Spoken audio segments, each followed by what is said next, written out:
Hello everyone, welcome to Dhurandhar 2 the revenge movie review. అన్న cinema అయితే ఏం చెప్పాలనో ఎట్లా చెప్పాలనో ఏ దానికోసం చెప్పాలని కూడా అర్థమవుతలేదన్న. ఏమన్నా సినిమానా అసలు? అరే నాయనా, నాకు తెలిసి ఇండియన్ సినిమా హిస్టరీలో నంబర్ 1 సినిమా ఏదైనా ఉందంటే అది ఈ సినిమానే, దురంధర్ 2.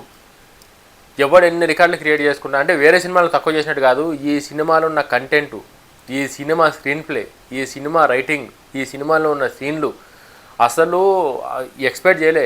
దురంధర్ 1 అని అందరూ మర్చిపోతారు. అసలు దురంధర్ 1 అని ఎవరు అంటే అసలు దురంధర్ 1 చాలామంది ఏమనుకుంటారంటే దురంధర్ 1 హిట్ అయింది కాబట్టి దురంధర్ 2 తీసుకురని చెప్పి అనుకోరు. కానీ అసలు దురంధర్ 1 ఎవరు పట్టించుకోరు 2 కనుక చూస్తే. ఏమన్నా సినిమానా అసలు దేశం కోసం దేశభక్తి ఉండేటోళ్ళు అయితే మాత్రం వాళ్ళు ఇట్లా కోసుకుంటారు, మొత్తం బట్టలు జింపుకుంటారు, పిచ్చెక్కిపోతుంది ఒక్కొక్కరికి ఆ సినిమా. అసలు ఏం ఎట్లా రేయటగాలో అర్థమవుతలేదు. అసలు పిచ్చి లేపేసింది సినిమా. నాకు తెలిసి ఇండియన్ సినిమాలో ఉన్న రికార్డ్స్ అన్నీ గల్లంత అయిపోతాయి. సినిమా రికార్డులు ఇంకా వేరే ఏ సినిమా రికార్డులు ఏం మెలుగాయి. ఈ సినిమా నేను చెప్తున్నా కదా, 2000 కోట్లు అని చెప్పంటే 2000 కోట్లు కాదు, 2000 కోట్ల కన్నా ఎక్కువనే సినిమా కలెక్ట్ చేస్తుంది. 2000 కోట్లు అనేది ఇట్లా కేక్ వాక్ ఇట్లా వెళ్ళిపోతుంది. ఇట్లా సినిమా ఎవరైతే చూడలేరో, ఎవరైతే పార్ట్ 1 హిట్ అయింది కాబట్టి పార్ట్ 2 తీసారని చెప్పి అనుకున్నారో, మీ మైండ్లోకి నా ఫీల్ మొత్తం తీసేసి దురంధర్ 2 ద రివెంజ్ ఇప్పుడే రిలీజ్ అయింది అని చెప్పేసి సినిమాకు వండి మీకు పార్ట్ 1కి అసలు సంబంధం ఉండదు. అసలు ఏం సినిమా నాయన, ఏం సినిమా అబ్బా. అసలు నోట్ల రద్దు గురించి ఉంది, ప్రైమ్ మినిస్టర్ కోసం ఉంది. చెప్తున్నా కదా, దేశభక్తి ఉండేటోళ్ళకైతే మాత్రం ఇంకా ఈ సినిమా అంటే దేశభక్తి లేకుండా ఎవరు ఉన్నారు. ఎక్కువ దేశభక్తి మీద ఇన్వాల్వ్ అయ్యేటోళ్ళు ఎవరైతే ఉన్నారో వాళ్ళైతే అంగిల్ జింపుకుంటారు, ఇట్లా కోసుకుంటారు మొత్తం. సినిమా మామూలు హిట్ కాదు అసలు, సూపర్ డూపర్ హిట్. 3 గంటల సినిమా అయినా సరే కూడా ఇంత కూడా బోరు కొట్టకుండా సినిమాలో నిన్న అట్లా సీట్లో కూర్చొని పెట్టేసింది. ఇట్లా ఇంత కూడా 3 గంటల సినిమాని ఇట్లా కదలకుండా స్క్రీన్ అసలు నీ మైండ్ కూడా డైవర్ట్ కాదు. కనీసం నీ ఫోన్ కూడా ఓపెన్ చేయవు. నువ్వు థియేటర్లో కూర్చొని నీ ఫోన్ కూడా ఓపెన్ చేయవు. నువ్వు ఒక్కొక్క సీను అసలు ఆ రైటింగు, ఆ డైలాగులు, అమ్మ ఏమన్నా సినిమా అన్న తీసిరా. చెప్తున్నా కదా, ఎవరెవరైతే భారతదేశంలో ఉండేటోళ్ళు ప్రతి ఒక్కరు, భారతదేశం కాదు ప్రపంచంలో ఎవడున్నా సరే కూడా ఈ సినిమాను ఒక్కసారి చూడురి. మీరు లైఫ్లో గుర్తుపెట్టుకోకపోతే అడుగురి. మామూలు సినిమా కాదు అసలు. నాకు తెలిసి ఎప్పటికో ఏ 10 ఏళ్ళకో ఎప్పుడో ఒక్కొక్కసారి వస్తుంది ఇసంటి సినిమా. అసలు సినిమా వచ్చింది ఇవాళ. ఏం సినిమా, ఏం టేకింగు, ఏం అసలు ఆ డైరెక్షన్, ఆయన ఆదిత్యరా అసలు ఆయన నాకు తెలిసి ఆయన ప్రాణం పెట్టేసింది ఈ సినిమాకి. డైరెక్టర్ ప్రాణం పెట్టేసిండు. రణ్వీర్ సింగ్, మాధవన్, అసలు మాధవన్ క్యారెక్టర్ అయితే ఆయన కొన్ని ఉన్నాయి సీన్లు కనుక చెప్తే, అది రివ్యూ చెప్తే మళ్ళీ మీకున్న ఎగ్జైట్మెంట్, మీకున్న నేను చెప్పింది ఏదైతుందో అదంతా పోతుంది మీకు. నేను కనుక ఒక్క సీన్ రివైల్ చేసినా సరే కూడా ఆ సినిమాలో రియలిస్టిక్ స్టోరీ నీకు అసలు 3 గంటల సేపు సినిమా థియేటర్లో ఫోన్ కూడా బయటకు తీయకుండా నేను అట్లా కూర్చొని పెట్టేసిందంటే ఒకసారి అర్థం చేసుకొని స్టోరీ ఏ రేంజ్లో రాసుకుంటాడు డైరెక్టర్ అయితే అసలు మనసును ఇట్లా ఏమంటారు, రక్తం ప్రాణం పెట్టేసింది సినిమాకి. గొప్ప సినిమా అంటే గొప్ప సినిమా. బంగార లెటర్స్ రాసుకోవాలి ఈ సినిమా కోసం మనం. సినిమా ఒక్కసారి, నా మాటిని ఒక్కసారి ఎవరైనా సరే ఇప్పటిదాకా చూడకపోతే కనుక, హిందీ సినిమా మనం ఏం చూస్తాం లేదు, డబ్బింగ్ సినిమా అనుకోకుండా ఒక్కసారి ఈ సినిమా చూడురి. సినిమా చూసినాక మీకు అర్థమవుతుంది ఈ సినిమా గొప్పతనం ఏందో, ఈ సినిమాలో అంత గొప్ప అంశాలు ఏమున్నాయో.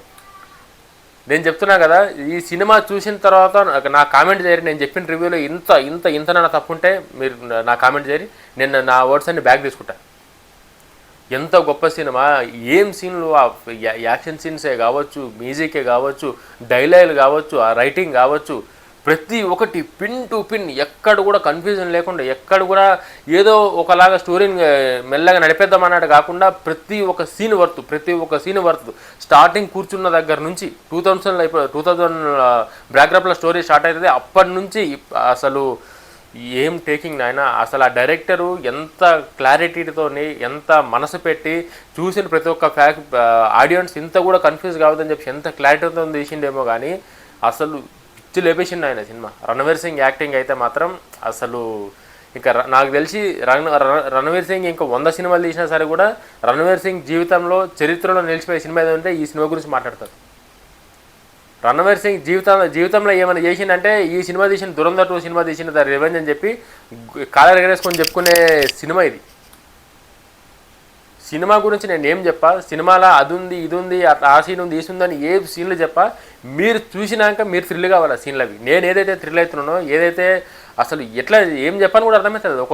కొన్ని సీన్స్ అయితే ఉన్నాయి అసలు ఆ ఇంటర్వ్యూలే కావచ్చు, ఆ మాధవన్కి రణవీర్ సింగ్కి వచ్చిన సీన్లు కావచ్చు, ఏం యాక్టింగ్ చేసిరా నాయన అసలు. అమ్మ నాకు అసలు కొన్ని సినిమాలు అయితే ఉంటాయి ఏదో పార్ట్ 1 హిట్ అయింది కాబట్టి పార్ట్ 2 తీసేద్దాం ఏదో ఒకలా వర్కౌట్ అవుతాను కానీ కలెక్షన్ల కోసం పైసల కోసం కొన్ని సినిమాలు తీస్తారు. కానీ ఈ సినిమా మాత్రం అసలు పార్ట్ 1ను మర్చిపోతారు, పట్టించుకోరు. పార్ట్ 1 దురంధర్ 1ను అంత హిట్ అయింది, ఆ రేంజ్ కలెక్షన్స్ వచ్చినాయి అన్నారు కదా, ఆ సినిమాను మొత్తం మర్చిపోతారు, మేము మైండ్లోకి తీసేస్తారు. అది దురంధర్ 2 కోసమే మాట్లాడతారు, దురంధర్ 2నే చూస్తారు మీరు. నాకు తెలిసి డబ్బింగ్ కాకుండా ఇంకా హిందీలోనే చూడు. 90% తెలుగులో అంటే పాన్ ఇండియా రిలీజ్ అయింది కాబట్టి తెలుగులో రిలీజ్ ఉంది.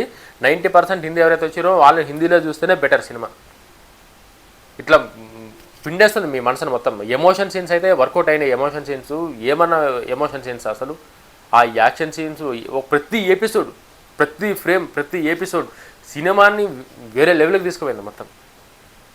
ఇంత గొప్ప సినిమా అసలు నేను కొంచెం కూడా ఎక్స్పెక్ట్ చేయాలి ఈ రేంజ్ సినిమా, ఇంత గొప్ప సినిమా. ఇండియన్ సినిమా హిస్టరీని మొత్తం షేక్ చేస్తాను. నేను చెప్తున్నా కదా, ఏ సినిమాలు వచ్చినా ఎన్ని వచ్చినా సరే కూడా ఈ సినిమా కిందనే అంట నేనైతే. దేశం కోసం రియలిస్టిక్గా క్యారెక్టర్లు ఉన్నాయి. అసలు ఆ క్యారెక్టర్లు డిజైన్ చేసి యాజ్ ఇట్ ఈజ్ వాళ్ళకి సెట్ అయినట్టు ఆ క్యారెక్టర్ని డిజైన్ చేసి వాళ్ళని పెట్టి సినిమాని రన్ చేసి 3 గంటల కన్నా ఎక్కువ ఉంది. 3 గంటల కన్నా ఎక్కువ ఉన్న సినిమా కూడా నీకు ఒక్క నిమిషం కూడా బోరు కొట్టకుండా ఉందంటే అసలు అర్థం చేసుకోరు మీరు సినిమా ఏ రేంజ్లో మిమ్మల్ని ఇన్వాల్వ్ చేస్తుందో సినిమా స్టోరీ. చాలా గొప్ప సినిమా, గొప్ప స్టోరీ. మాధవన్తో ఒక చెప్పిస్తారు ఒకటి, ఆ సీన్ అయితే అసలు మొత్తం అంటే సినిమా మొత్తం గూస్ బంప్స్ ఉంటాయి. సినిమాలో నీకు ఏడ చూసినా సరే కూడా నీ రక్తం ఇట్లా మరుగుతుంటుంది సినిమా చూస్తుంటే, ఇట్లా గూస్ బంప్స్ లేస్తుంటాయి నీకు. ఇది కదరా ఇండియన్ సినిమా అన్న కడికి. అసలు అబ్బా ఎంత గొప్ప సినిమా, ఏం సినిమా. దురంధర్ 2ని ఎవ్వరు కూడా మిస్ కాకురి. నేను చెప్తున్నాను కదా, ఏడ దొరికితే టికెట్లు అడిగిపోయి పెద్ద థియేటరా చిన్న థియేటరా మల్టీప్లెక్స్ సింగిల్ స్క్రీన్ అని ఏం తేడా దొరికి ఏడ టికెట్ దొరికితే అడిగిపోయి చూడదు. పిచ్చిలేసే సినిమా, ఇట్లా కాలరెత్తుకునే సినిమా, తలెత్తుకునే సినిమా. ఇండియన్ సినిమా హిస్టరీలో గోల్డెన్ లెటర్స్తో రాస్తారు రేపు. నాకు తెలిసి ఈ సినిమా చరిత్రలో నిలిచిపోయే సినిమా, ఇది చరిత్రలో నిలిచిపోయే సినిమా. ప్రతి సీన్ నేను చెప్తున్నా కదా, రణవీర్ సింగ్ యాక్టింగ్ దగ్గర నుంచి ఈ సినిమాలో ఉన్న ప్రతి ఒక్కరు వాళ్ళ క్యారెక్టర్లో ఇన్వాల్వ్ అయ్యారు మొత్తం. రియలిస్టిక్ నీకు రియల్గా ఒక సినిమా చూస్తున్నట్టు అనిపిస్తుంది నీకు, రియల్గానే ఒక యుద్ధం జరుగుతున్నట్టు అనిపిస్తుంది నీకు ఆ సినిమా మొత్తం. ఆ క్యారెక్టర్లు, ఆ ఫైట్ సీక్వెన్స్ కానీ అసలు ఏం చెప్పు. నాకు అసలు నా ఏం దేనికి పనికిరాని కూడా పనికిరాను ఈ సినిమా గురించి మాట్లాడడానికి. అంత గొప్ప సినిమా. ప్రతి టెక్నీషియన్ బీజిఎం అయితే అసలు నేను చెప్తున్నా కదా, సినిమా స్టార్టింగ్ నుంచి అన్ని వరకు గూస్ బంప్స్, ఇట్లా గూస్ బంప్స్ లేస్తుండే, ఇట్లా మసలుతుంటుంది బ్లడ్ లోపల. వేరే లెవెల్, అసలు మెంటల్ ఎక్కుతుంది మీకు సినిమా మొత్తం చూస్తే. సినిమాది ఈ క్యారెక్టర్ ఇట్లుంటుంది, ఈ సీన్ ఇట్లుంటుంది అని కూడా మీకు చెప్పా. మీరు చూడురి, చూసినాక నాకు కామెంట్ చేయరి, వీడియో కానీ నచ్చితే లైక్ చేయరి, ఛానల్ సబ్స్క్రైబ్ చేసుకోరి. జై హింద్.